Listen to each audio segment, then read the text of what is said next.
पंखों को खोल जमाना उड़ान देखता है, जमी पर बैठकर क्या आसमान देखता है।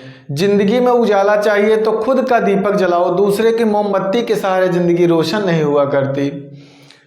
आप जैसे हैं वैसे रहें, वैसे रहने के बाद अगर कोई आपको एक्सेप्ट करता है तो वह रिश्ता लाइफ टाइम चलेगा। दोस्ती हो या प्यार, किसी के लिए खुद को बदलने की ज़रूरत नहीं है। जो आपका है वह कभी आपको छोड़कर नहीं जाएगा, जो आपको छोड़कर चला गया वह कभी आपका था ही नहीं।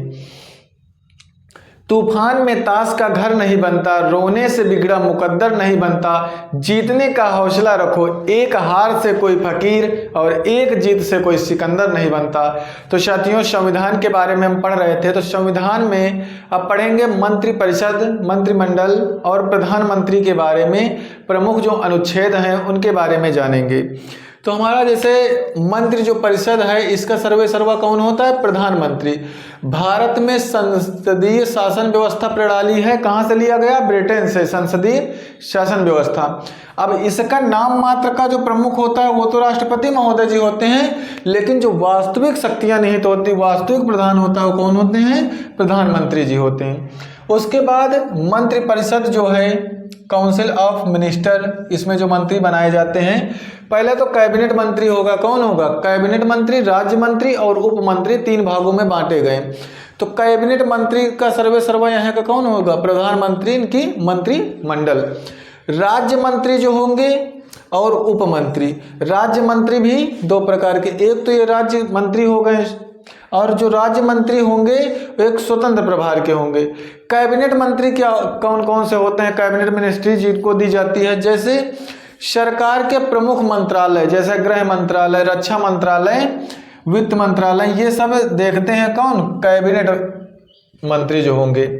और अपने विभाग संबंधी निर्णय जो लेते हैं स्वयं लेते हैं। कौन लेते हैं? स्वयं।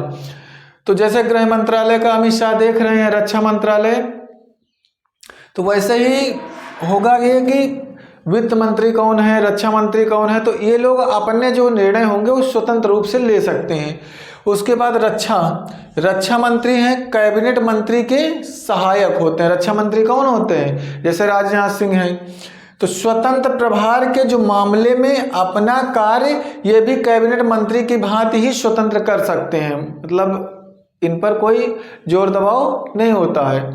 उसके बाद जो उप मंत्री होते हैं, ये उप मंत्रियों को कैबिनेट मंत्री अथवा राज्य मंत्रियों के सहायक के रूप में माना जाता है। इनका मतलब प्रशासनिक और जो राजनैतिक मामले होंगे, संसदीय कार्य होंगे, इस सहायता के लिए नियुक्त किए जाते हैं। सहायता के लिए नियुक्त किए जाते हैं जो कैबिनेट मंत्री के। अब 74 में कहा गया राष्ट्रपति की सलाह के लिए एक मंत्री परिषद होगा। राष्ट्रपति की सलाह के लिए क्या होगा? एक मंत्री परिषद होगा, जिसका प्रधान कौन होगा? प्रधानमंत्री। मतलब सलाह के लिए राष्ट्रपति को सलाह देंगे, लेकिन इनका सर्वे सर्वा कौन होगा? प्रधानमंत्री। अनुच्छेद 75 जो है वो कहता है कि प्रधानमंत्री के बारे में, किसके बारे में कहता है? प्रधानमंत्री के बारे में, प्रधानमंत्री की नियुक्ति के बारे में।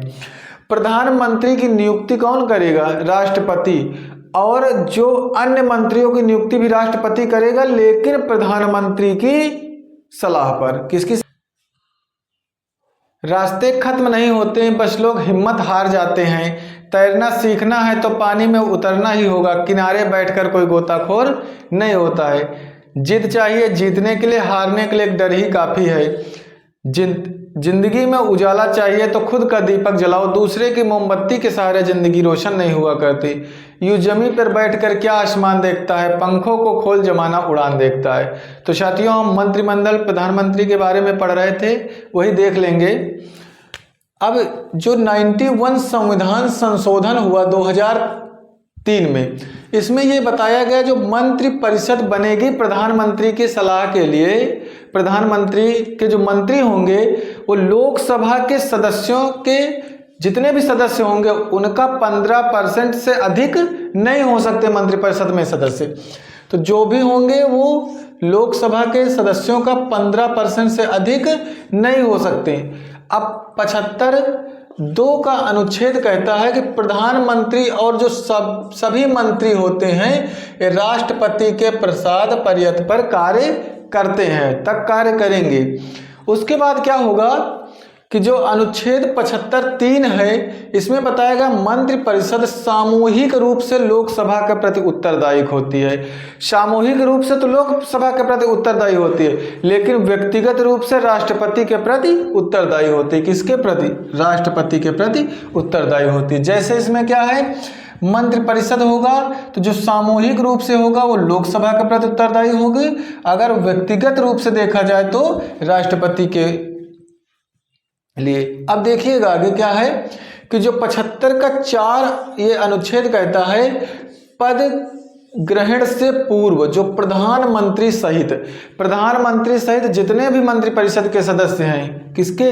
मंत्रिपरिषद के जो भी सदस्य हैं, ये राष्ट्रपति के समक्ष गोपनीयता की शपथ लेंगे। किस अनुच्छेद में कहा गया? 75 के 4 में, प्रधानमंत्री और मंत्रिपरिषद के सभी सदस्यों। उसके बाद देखो अनुच्छेद जो 75 का 5 कहता है कि मंत्रिपरिषद का सदस्य बनने के लिए संसद के किसी सदन का सदस्य होना आवश्यक है। अगर व्यक्ति को आप मंत्री बना दियो, सदस्य नहीं है, तो 6 महीने के भीतर आपको सदस्यता ग्रहण करानी पड़ेगी, चाहे लोकसभा या राज्यसभा। उसके बाद ये बताया गया है अनुच्छेद 78 में बताया गया कि जो प्रधानमंत्री का यह कार्य होगा, प्रधानमंत्री के कर्तव्य होगा, जिम्मेदारी होगी कि जो इनकी मंत्रिपरिषद द्वारा कोई भी विधायिक मामला हो और या प्रशासनिक मामले में जो भी निर्णय लेते हैं, उस निर्णय को राष्ट्रपति को सूचना दे और यह राष्ट्रपति आवश्यक सूचना लेना उचित समझे। यानी कि जो भी प्रशासनिक मामले होंगे और विधायी मामलों के जो भी प्रधानमंत्री की मंत्रिपरिषद निर्णय लेते हैं तो वो सूचना राष्ट्रपति को देना आवश्यक होगा। उसके बाद देखो, अगर पूछा जाए कि सबसे कम एक बार के प्रधानमंत्री में सबसे कम कार्यकाल किसका रहा, तो अटल बिहारी